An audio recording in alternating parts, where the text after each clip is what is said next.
Hello and welcome to Behind the Lines. I'm Diane Dayton. Today I'm with one of my favorite people talking about one of my favorite subjects. We're going to talk to Amy Thorn. She is the winemaker at the fabulous Thornhill Vineyards. Thank you for being here, Amy. Oh, Diane, it's such a pleasure. I mean, getting together with you and sharing about my wines, life can't get any better than that. It's amazing. And you know, all of this, you and I have talked years ago about this. This was something that you manifested, a dream, a goal. Tell us a little bit more about that. Well, I think it's a very creative process, definitely a calling of my heart. So I think in life we all have things that call to our hearts, things that we really want to do that sometimes we allow other things in our lives to block us from, that little voice that says, you know, that's impossible or that's unrealistic. And I'm not a person who listens to that little voice. Right. I listened to my heart, and my heart was calling me to really become a winemaker. I loved wine. I've traveled the world, studied wine. And so the natural progression seemed to actually be to produce it and to grow it and to make it part of our lives. So that was a great journey. And so my desire to make a world-class wine really took me to California. And so we made our first purchase there in 2005. And it's been a tremendous amount of work, but definitely all harvests of joys, which I have brought some different ones that have been fun little projects over the years. Yeah, and everything has grown and expanded and changed over the years, hasn't it? It has. It really has. And I think that's the joy, and that's part of the dream making, because dream making never stops. So, you know, you finally, you have a dream, you envision it, you work hard, you take the steps to manifest it, and then one day you wake up. So for me, 2005 was, you know, for the family, we purchased our first land in Napa Valley. And then the next step became, okay, purchase the land. Now you have to plant the grapes and you have to make the wine. So 2007, it was the manifestation of the wine. So my very first vintage was this particular, obviously not this one, this is my 2016, but the volcanic rock. And that comes from our Lake County Red Hills AVA. So that was one of the very first vintages that I had in 2007. And so then the next progression is you have the product, now you have to sell it. And you have to let people know about it. So we opened the Lancaster Tasting Room in 2011, and we opened the Lake County Tasting Room in 2012, and opened the St. Helena, the Napa Valley Tasting Room in 2013, and then one in St. Helena in 2014. And then I exhaled a little bit. Yeah, really, right? I mean, you have done so much. And what I love when you and I talked the very first time, one of the things that stuck out to me was the whole spirituality of the process of winemaking. It really has. I would say being a winemaker has changed me more than anything else, because it has reconnected me with nature, with Mother Earth. And I feel very nurturing to my wines, and the process that we go through in the vineyards and when we're growing grapes is very much the process that we go through in our lives. Grapes, in order to be top quality, have to struggle. You know, they're planted in often rocky soil. It's not a fertile place, and they have to really strive to grow, and they put all their concentration of their energies into the very best grapes, the very smallest, best grapes, which gives you those fabulous flavors in wine. And I think it is true with our own lives. And I know, you know, we're in the year of COVID, and, you know, so many of us, it's been such a very challenging time. And I think that our challenge is to look at, how has this adversity made me stronger? How have I persevered through it? And that's what the grapes do every single year. So I have had so many natural disasters, from earthquakes to fires to floods, you know, to the grapes literally frozen on the vine, and, you know, weather things. So many different things can happen, and you have to have faith that no matter whatever the adversity that you're trying to overcome in your life, you know, that you have to have faith that it will, and hope that, that it will manifest into something of great quality, and that people will be able to experience that, not just when they taste the wines, but I put all of that into it when I come up with the winemaking.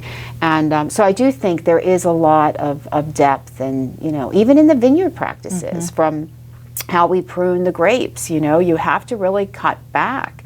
And you can't allow all of the clusters to develop, or you won't have the best quality of wine. And it's the same thing with our lives. What do we cut back on? What do we cut out? What is not producing fruit in our lives? And then, as it says in the Bible, you have to sometimes winnow that out. And that can be a very hard process to let go of what appears to be perfectly good fruit. Right. But yeah, so it's something that I think you do in the vineyard, I do as a winemaker, and I think we need to do in our lives. So it is nature and nurture, both together. Yeah, nature and nurture. Handcrafted artisan wines of exceptional quality. I think that really does define the premium wines that you make, and you have a lot of varietals. Tell us a little bit more about those. Oh, I do, and they're all my little babies. They so are. I brought some of them here, but actually I have a sparkling wine. So this is a new one that I haven't released, which is a lot of fun. It's a 2014. It's my JWT, dedicated to my son Jonathan, who was there and helped us build everything that we have in California.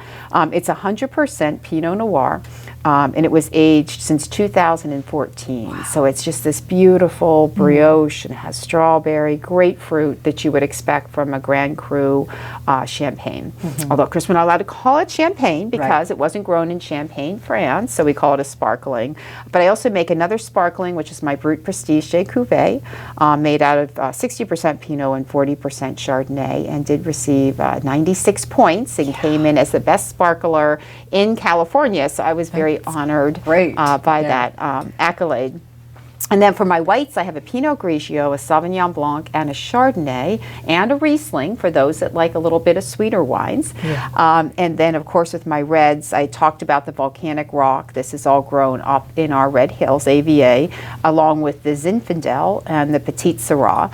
And then I have a Merlot also from Napa Valley, and a Pinot Noir. And of course, this is my O, which is my Napa Valley. It's our 2014 reserve. It was aged 3 years in 100% French oak, and is really, just beautifully outstanding. And I do have a couple of ports and dessert wines as well. So a nice Sauterne style ice wine. And I know one of my favorites is the Old Vine Zin as well. Ancient vine, I know, that one's fun. That's a lot of fun. Planted in 1906. You talk about perseverance. Wow. So, it's really, California was barely a state when that rootstock, which is on the St. George rootstock, was planted in that volcanic soil. And it was grafted in 1903 to Zinfandel, and is still producing Zinfandel to this day from that original graft. And you think about the families that have nurtured that, and it's gone from generation to generation, and the stewardship. And so I feel that way because now, the vineyards are within our hands. It's within our family stewardship. And how do we keep that? How do we nurture? And what happens, and what makes those old vine varietals so incredibly rare, is they start producing so little fruit that the yields don't really pencil out. So a lot of families that own those type of vineyards decide to rip them out and to replant to something else that they can get better yields on, because they're looking at it as a crop. Whereas we look at it as a legacy. We look at it as a preserved piece of history, and you have to honor that. We have to honor our history. So I think our wines bring us that as well. I think each winemaker has a signature. What would be yours, Amy? Well, I think mine has always been being 100% varietal pure. I am very much a purist, so my Cabernet is 100% Cabernet. That's what a Cabernet should taste like. And Merlot, even my whites, 100% varietal pure, and unfined and unfiltered, because I think that wine should be the very best expression of what nature can give us. And it's my job as a winemaker to bring forward that. Not to exert my will or an idea to fine or to filter the wine, to let it just really shine and become what nature intended it to be. So I think that's, I look at it. I know that's what brings me the greatest joy, is the creative process. I mean, nature sometimes gives you a lot of challenges, and but you have to look really hard, and you know that within the heart of any wine or any situation that that there's something that's beautiful, and there's an opportunity there to bring that expression forward, and to have it in something that you can taste and share and bring people together. I think that's what really speaks to my heart about winemaking. It is kind of like a dance too, isn't it? It is. Yes, I like that. It is like a dance between, the earth and nature and the moon and the sun and the water, and this the joy of the harvest. Yeah, it is a joy. Your website is what, Amy? Tell us what that is. Oh, the website is at Thornhill Vineyards, www.thornhillvineyards.com. And what do we got to find there? Well, you'll find, of course, the wines. You can buy the wines on the website. But I think what you'll find there more than that is just the history of where we are. So talk about, the journey as a winemaker, my wonderful family. We did this all together. I'm very blessed to have union within the family, and for us all to be working together. Lancaster is run by my daughter Rachel, and she's our manager, and she is just the light of my life. And Jack's been amazing, and my son was very passionate about our olive oil. So our son Jonathan built everything in Lake County, and he also hand planted these olives along with his dad Jack, and it was just beautiful. This was the very first year that we produced our very first estate 100% first pressed extra virgin olive oil. So we had a lot of fun. We planted these trees all the way back in 2005 when we first got the land. And it just took them a very long time to produce enough olives that we could actually create an olive oil. So that was a lot of fun. We're going to take a brief pause. When we come back, we're going to talk a little bit more about the olive oil and something else that you have that's new that we want to share too. So stay with us. LCTV 66 is your community channel, and your donations keep us on the air and help to produce more local programs. Send your tax-deductible donation of $500, $100, or more to the address on the screen. Or think of it this way: for the price of a couple of movie tickets, you can help support your community channel. Send what you can and be a part of all that is good about Lancaster County. Thank you for your tax-deductible donation to LCTV 66, Lancaster's Connection. Welcome back to Behind the Lines. We are with winemaker Amy Thorn, Thornhill Vineyards, and we've been talking wine, all kinds of wines, and also your fabulous olive oil. Excited about that. Yeah, this is really exciting.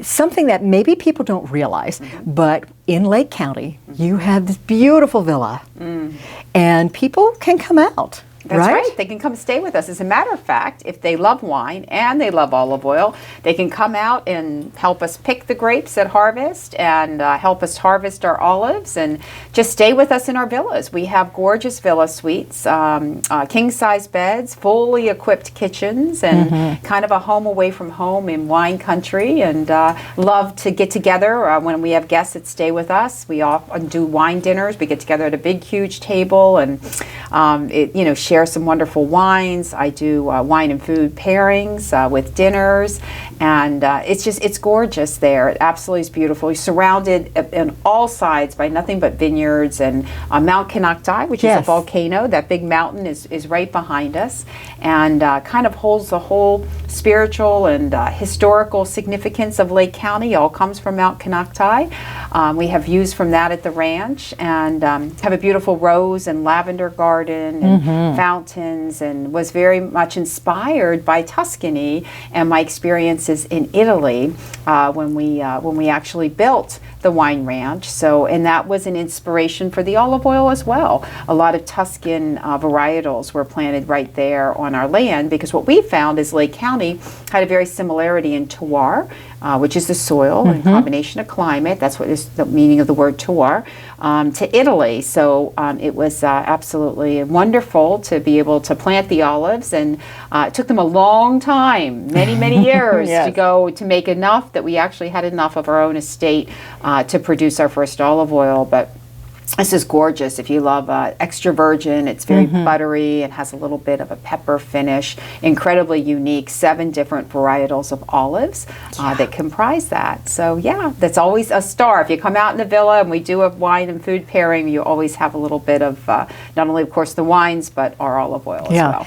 And we can sit out by the fire pit. Oh, and I love the fire pit. I do too. It was so much fun sitting out there. Oh, it was great. And I was lucky enough to be out there with you when you were working on this, and we were sampling different olive oils. It was just amazing. Isn't that fun? I mean, really very few people have ever done an olive oil tasting, you know, and then when you taste that, and professional olive oils don't even dip the bread. They, you know, take it just straight, just out of little cups, and you can get the nuances. It's really nice.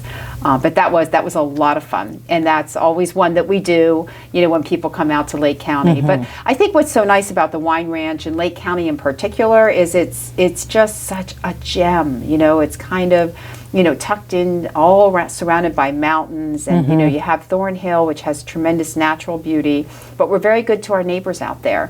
So when we have people that visit from Lancaster and other places, you know, we have other experiences that we expose them to, which is you know, just a lot of fun. It's a great getaway. It is, really and is. the stars are unparalleled. It is. It's to beautiful anything I've out ever there. seen in the United States. I mean, the starlit skies make you just light up inside Yeah. to look up.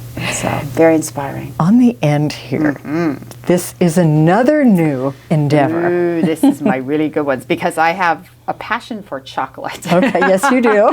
So I actually make this is my Cabernet Sauvignon chocolate sauce. So the Cabernet is in the chocolate, and it is divine, whether you just sip it by itself by the teaspoonfuls, which I do, or you want to dip something in it, but it's fabulous to go in ice creams, to go with everything, all kinds of pairings. And then we also do, although I did not bring them, we produce truffles as well. Okay. So, and that's kind of fun. It's a wine and truffle pairing, and that's a signature experience that you can do in Lancaster, and you know, where we have all kinds of activities as well as in California. So each truffle has actually been designed to go with the different wines, which is a lot of fun. But this chocolate sauce goes with all the wines. Yeah. What I love is what you also do as far as for your wine club members and people that really enjoy just the wine culture and everything about that. You've got a Wild Women of Wine, you've got book club, you've got trivia night, you've got a lot of things going on. Well, I think that wine brings people together, and it contributes to the culture of the community. And I love community, I love hospitality, I love bringing people together. So, you know, I think to have combined interests, we have wine and wisdom. So we bring in great guest speakers that, you know, talk about philosophy or history or, you know, many different topics. And it's great for people who enjoy that. We have trivia, you know, for those mind-twisting, fun activities. Wild Women of Wine, we always do a craft activity. And that's on the first Wednesday of every month. And trivia is the last Wednesday of every month. Then we have our book Vino, which is our book club. And it has a life of its own. And as a matter of fact, we're meeting tonight. We're going to be meeting tonight and having the book club. Do all kinds of wine tastings. We have Wine on Wheels, which is a really fun classic car show. So that's once a year, and we bring all kinds of different cars in, all collectors. And of course, Jack has his Hubmobile, 1923 Hubmobile. So he loves to give rides for those people that come to Thorn Hill, and you know, if it's sitting out front. You know, we do fun parties in the summer. We celebrate every season, but I think the biggest thing is to celebrate each other. And I want people to think that, you know, Thorn Hill is a place that you can come, and whether you're by yourself or with somebody else, you will be welcomed, not only to appreciate the wine, but just to appreciate the joy that we find in each other. And to build those relationships. And I think it's so important today, particularly with all the digitalization and, you know, I mean, all the technology, and which is wonderful that it's enabled us to communicate, but it's never going to replace that face-to-face interaction. and the joy that comes through that, and enjoying a glass of wine. There's such community there. I remember going to one wine and painting class that you did too, which was really a lot of fun too. Nothing like being able to paint and drinking wine at the same time and meeting new people. Yeah, it's fun, and we love to showcase other creative people as well. So we also have a little art gallery there, and we do a lot of local artists that come and they actually display their works, and it's all different forms of art, and we have music. We have live music every Friday night, which is great. So we support our musicians, which is so important. And who doesn't want to come and enjoy just a glass of wine and listen to some great music? We have some cheese that we accompany that with. But again, it's about the fellowship. It's about the community. It's about bringing people together and sharing the joy. Well, you've even expanded outside as well, and have a way to keep it warm out there too. We have fire pit. So whether you're in Lake County or here in Lancaster, we have a nice fire pit. And it's just gorgeous out there on a warm day too. In the summer, you feel the nice sun, and it's a joy. It is a joy, isn't it? Amy, what might we not know about the process of winemaking that you think is really important, that we really need to understand?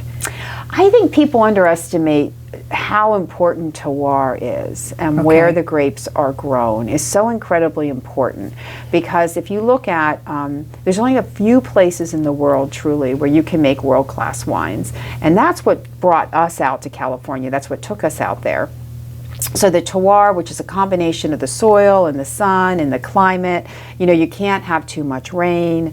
The soil really can't be too fertile. How you grow the grapes is very, very important. And I think people also underestimate the amount of time it takes for that wine in this bottle to actually get to the fact that you're finally selling it. So if you, like, this is a 2016, for instance, this is a brand new released wine. We're in 2020. This was 4 years in the making before it was even released. So, it's harvested in 2016. That's the vintage number that you always see on the label. But then it will age in French oak for 2 years before it's bottled, and age in the bottle for 1 to 2 years before it's released. And then it's just the beginning of its journey. The nice thing about really quality wines is that they will age. So this bottle of wine, if you can resist drinking it right now, which I have a hard time, is, it'll age easily another 10 to 20 years. Wow. And it just keeps getting better. Wow. So I like that.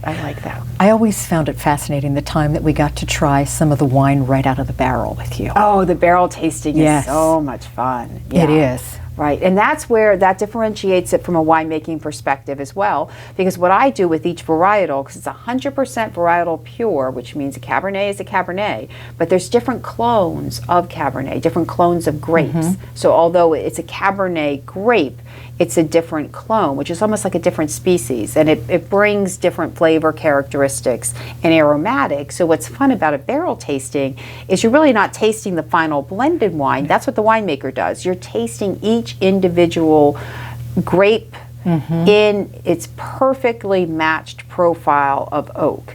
And so it's really fun, and you can sort of experience with your own palate what I do when I finally sit down to put a blend together. Granted, it's 100% Cabernet, but it's a blend of these different clones. So that's where I get the nuances and the depth and the complexity, which makes Thornhill wines stand out. Yeah, it's so creative, amazingly creative. And what I love about the wines, they are so flavorful, they're bold, they're full-bodied, they're intense. There's a lot going on there. Yeah. And I think that's how we should live life. That's how we should live life. That's exactly how we should live life. Intense and jammy, and that's it. That's and right. Be juicy. That's what it really is all about. Yeah. And I think and I think talk about aging too. I think that's one of the gifts of aging. Regardless of where we are chronologically on our journey, remember that we all get better, whether it's the wines or us, and you just can't lose that the flavor of life and Right. enjoying those. So hopefully wine will bring that back too. I think so. Thank you so much for taking time today. Oh my gosh, Diane, you are wonderful. Thank you so much This for having me. has I been great. appreciate it. And the tasting room is open It is 7 open. days a week. 7 days a week. 7 days a week. Absolutely. Yep. You'll see Rachel, which is, she's fabulous. so Rachel delightful. Thorn is Yep. the manager, super friendly face, Yeah. have a phenomenal team. We're very blessed. Yeah. And I hope people come see us. Yep. Yep. Thanks again. Thanks. And thank you for joining us today, too. I'm Diane Dayton with Behind the Lines, reminding you to look behind the lines. You might be surprised what you find.